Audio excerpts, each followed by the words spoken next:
Imaginez que vous êtes en train de parler au téléphone avec quelqu'un et que soudainement, un ami qui est mort depuis plusieurs années vient interrompre votre conversation. Vous ne seriez pas le premier, semble-t-il, à qui cette expérience arriverait. François Brune est un père catholique de 58 ans qui habite Paris. Il affirme qu'il a été témoin de manifestations sonores et visuelles venant de l'au-delà. Ces contacts entre les morts et les vivants auraient été établis grâce à des téléviseurs, des magnétophones et même grâce à des téléphones. Récemment, François Brune est venu à Montréal pour nous montrer des enregistrements de ces presque conversations entre des morts et des vivants.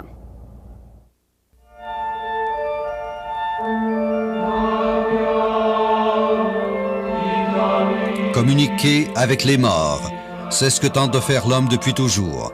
Les médiums, les séances de spiritisme ont été jusqu'à maintenant les seuls moyens connus pour percer le mystère de la mort. L'au-delà, voilà une énigme qui suscite passion et fascination. François Brune, 58 ans, père sulpicien de France, affirme que les morts communiquent avec nous. Mais comment? Eh bien par le biais d'appareils téléphoniques, de magnétophones et même de téléviseurs.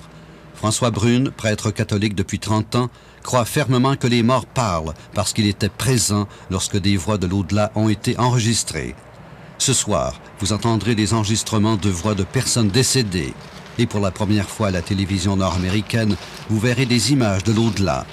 Ces communications avec les morts sont-elles réelles? Pour le père Brune, il n'y a pas de doute. Grâce à la technologie, on peut maintenant capter les messages des morts. Prêtez l'oreille et écoutez bien la voix de cet homme décédé depuis plus d'1 an. Croyez-le ou non, il s'adresse ici à sa mère et à sa fille réunies pour l'occasion.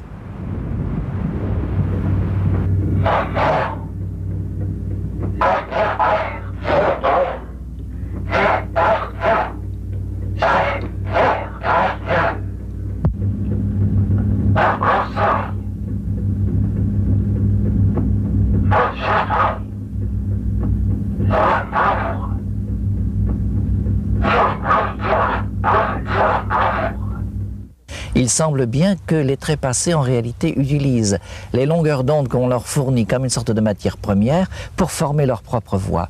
Par exemple, une fois Jurgensen est en train d'enregistrer et puis voilà qu'à l'extérieur un chien se met à aboyer. Alors il compte, il y a 6 aboiements de chiens.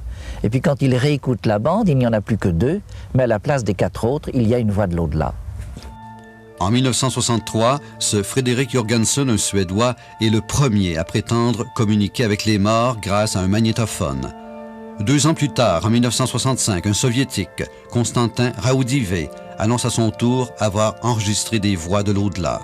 Selon le père Brune, non seulement Raudive a consacré sa vie à l'étude de ce phénomène, mais depuis sa mort il y a 15 ans, il communiquerait régulièrement de l'au-delà avec un couple de chercheurs du Luxembourg. Y avait-il des témoins? Oui, le père Brune était là, le 22 juin 87, pour entendre la voix de Raudive. Et c'est lui qui s'est adressé à nous en direct à travers le haut-parleur du poste de radio lorsque j'étais présent dans ce petit laboratoire qui est à l'intérieur de leur appartement.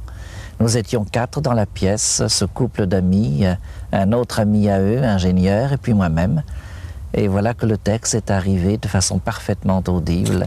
Chers amis, quelle preuve!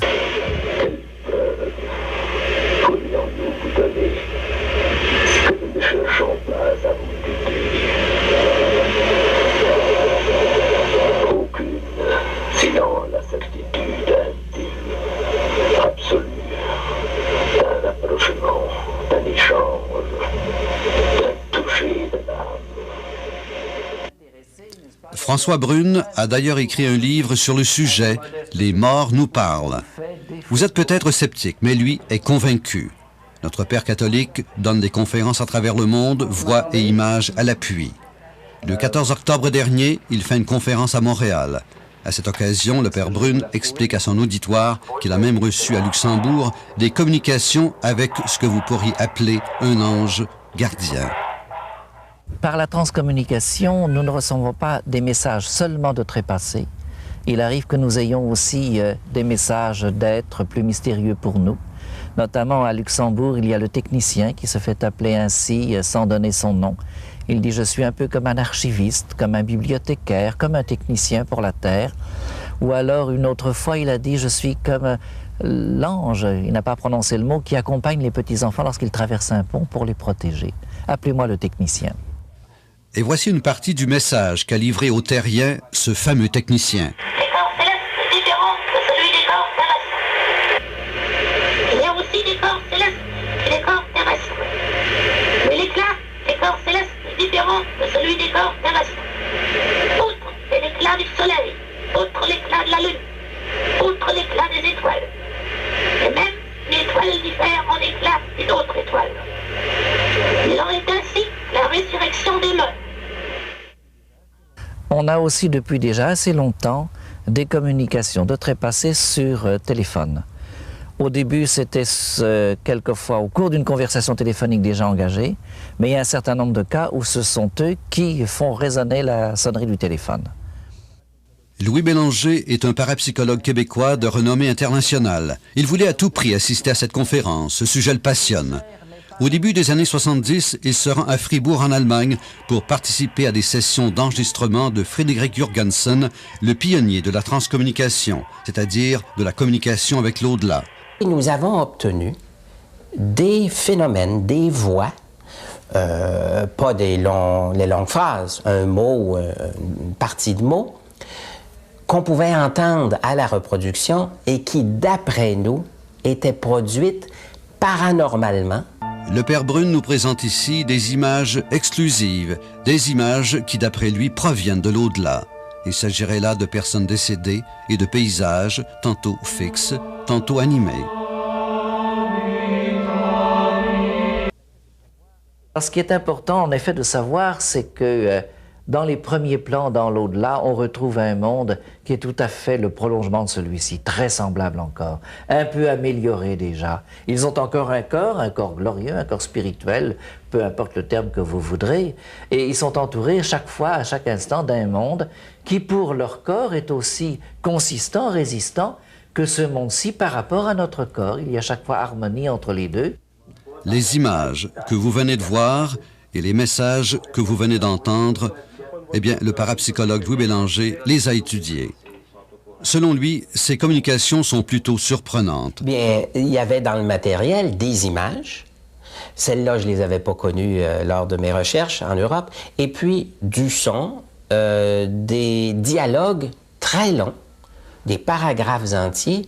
Et ça m'a étonné parce que nous n'obtenions que quelques mots, des bribes de mots. Et à ce moment-là, bien, ça m'intéresse au plus haut point de connaître les conditions techniques d'enregistrement de ces longs paragraphes avec un personnage, par exemple, comme Raudive. En 1970, Louis Bélanger travaille avec Constantin Raudive sur les phénomènes de transcommunication. Raudive meurt en 1974. Aujourd'hui, les communications avec Raudive en provenance de l'au-delà fascinent Louis Bélanger. Dans son matériel, le Père Brune a même un enregistrement avec la voix et même l'image de Raudive simultanément. Cette communication en allemand aurait eu lieu le 3 décembre 1988, soit 14 ans après sa mort. Et voilà qu'un beau jour, il leur fait cette surprise extraordinaire, une première mondiale, la toute première fois que le son et l'image sont transmis en même temps. C'est ce qu'il leur dit, après les avoir salués. Le moment que vous vivez est une heure historique, aussi bien de votre côté que du nôtre. Es ist das erste Mal, dass Bild und Ton gleichzeitig durchgesendet und empfangen werden. Ich habe mich entschlossen, sowohl einigen, die noch immer zweifeln, etwas beibringen zu wollen, ein Bild von mir selbst durchzugeben, so wie es mich zeigt hier, wo ich jetzt auf dieser Seite am Ufer des Flusses der Ewigkeit bin. Comment voir clair dans toute cette histoire et surtout qui est ce fameux Père Brune? Un imposteur, un homme naïf victime d'une supercherie ou le témoin privilégié de la plus grande découverte du XXe siècle? Une chose est sûre, l'hypothèse de la télékinésie n'est pas valable pour ce qui est des longs messages verbaux. À vous de juger.